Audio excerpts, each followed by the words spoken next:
ತುಳು ಭಾಷೆಯನ್ನು ಸಂವಿಧಾನದ 8ನೇ ಪರಿಚ್ಛೇದಕ್ಕೆ ಸೇರಿಸಬೇಕು ಎನ್ನುವ ಒತ್ತಾಯಗಳು ಊರ್ಜಿತದಲ್ಲಿರುವ ಸಮಯದಲ್ಲಿ ತುಳು ಭಾಷೆ ಲಿಪಿಯಲ್ಲಿ ಹಲವಾರು ಕೃತಿಗಳು ಬರಲಾರಂಭಿಸಿದೆ. ನೇಪಥ್ಯಕ್ಕೆ ಸರಿದಿದ್ದ ತುಳು ಲಿಪಿಯನ್ನು ಮತ್ತೆ ಪರಿಚಯಿಸುವ ಕಾರ್ಯ ಈಗಾಗಲೇ ನಡೆದಿದ್ದು, ಈ ಸಾಲಿಗೆ ಇನ್ನೊಂದು ಹೊಸ ಪ್ರಯತ್ನ ಸೇರ್ಪಡೆಗೊಂಡಿದೆ. ಭಗವದ್ಗೀತೆಯ 18 ಶ್ಲೋಕ ಮತ್ತು ಸಾರವನ್ನು ತುಳು ಲಿಪಿಯಲ್ಲಿ ಮತ್ತು ಕನ್ನಡ ಲಿಪಿಯ ಮೂಲಕ ತುಳುವಿನಲ್ಲಿ ಬರೆಯಲಾಗಿದ್ದು, ದಕ್ಷಿಣ ಕನ್ನಡ ಜಿಲ್ಲೆಯ ಪುತ್ತೂರಿನ ಮಹಿಳೆಯೊಬ್ಬರು ಈ ಸಾಧನೆಯನ್ನು ಮಾಡಿದ್ದಾರೆ.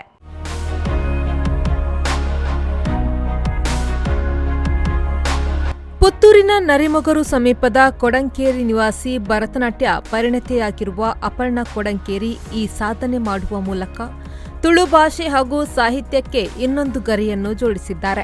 ಹಿಂದೂ ಧರ್ಮಗ್ರಂಥವಾದ ಮಹಾಭಾರತದ ಭಾಗವಾದ ಭಗವದ್ಗೀತೆಯನ್ನು ತುಳು ಲಿಪಿಯನ್ನು ಬಳಸಿ ಅನುವಾದಿಸಿದ್ದು, ಈ ಪುಸ್ತಕವನ್ನು ಶ್ರೀ ಕ್ಷೇತ್ರ ನರಸಿಂಹ ಸುಬ್ರಹ್ಮಣ್ಯ ಮಠದ ಶ್ರೀ ವಿದ್ಯಾಪ್ರಸನ್ನ ತೀರ್ಥ ಸ್ವಾಮಿಗಳು, ವಿದ್ವಾಂಸ ಲಕ್ಷ್ಮೀಶ ತೋಲ್ಪಾಡಿ ಮತ್ತು ಸುಬ್ರಹ್ಮಣ್ಯ ಮಠದ ವೇದವ್ಯಾಸ ಸಂಶೋಧನಾ ಕೇಂದ್ರದ ಆನಂದ ತೀರ್ಥ ಸಗ್ರಿ ಅವರ ಸಮ್ಮುಖದಲ್ಲಿ ಇತ್ತೀಚೆಗೆ ಪುಸ್ತಕ ಬಿಡುಗಡೆ ಮಾಡಲಾಗಿದೆ. ಕೋವಿಡ್ ಸಮಯದಲ್ಲಿ ಮನೆಯಲ್ಲೇ ಇದ್ದ ಸಂದರ್ಭದಲ್ಲಿ ಅಪರ್ಣಾ ಕೊಡಂಕೇರಿ ತನ್ನ ಸಹೋದರ ಮುಕುಂದ ಅವರು ಕಲಿಸಿಕೊಟ್ಟ ತುಳು ಲಿಪಿಯನ್ನು ಅಭ್ಯಾಸ ಮಾಡಿ ಬರೆಯಲು ಶುರು ಮಾಡಿದ್ರು. ಹೀಗೆ ಬರೆಯುವ ಸಮಯದಲ್ಲಿ ಮಹಾಭಾರತದಲ್ಲಿ ಶ್ರೀಕೃಷ್ಣ ಬೋಧಿಸಿದ ಭಗವದ್ಗೀತೆಯನ್ನು ತುಳು ಭಾಷೆ ಮತ್ತು ಲಿಪಿಯಲ್ಲಿ ಏಕೆ ಬರೆಯಬಾರದು ಎನ್ನುವುದು ಮನಸ್ಸಿನಲ್ಲಿ ಮೂಡಿತ್ತು.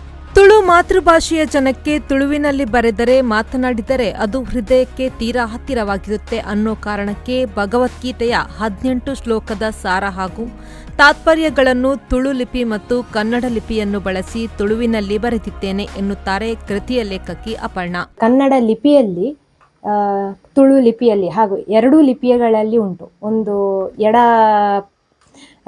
ಪೇಜಿನಲ್ಲಿ ಅಂದರೆ ಎಡಭಾಗದಲ್ಲಿ ತುಳುವಿನಲ್ಲಿ ಬರೆದು ಅದರ ರೆಫರೆನ್ಸಿಗಾಗಿ ಬಲಗಡೆಯಲ್ಲಿ ಕನ್ನಡ ಲಿಪಿಯಲ್ಲಿ ಶ್ಲೋಕ ತಾತ್ಪರ್ಯಗಳು ಉಂಟು. ಭಗವದ್ಗೀತೆಯ 18 ಅಧ್ಯಾಯಗಳು ಧ್ಯಾನ ಶ್ಲೋಕ ಸಹಿತವಾಗಿ ಈ ಪುಸ್ತಕದಲ್ಲಿದೆ.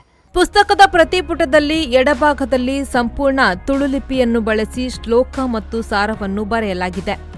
ಬಲಭಾಗದಲ್ಲಿ ಕನ್ನಡ ಲಿಪಿ ಬಳಸಿ ತುಳುವಿನಲ್ಲಿ ಶ್ಲೋಕದ ಅರ್ಥವನ್ನು ಬರೆಯಲಾಗಿದೆ.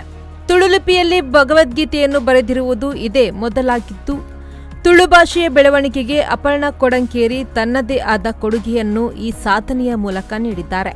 Praveen, V4 news, Puttur.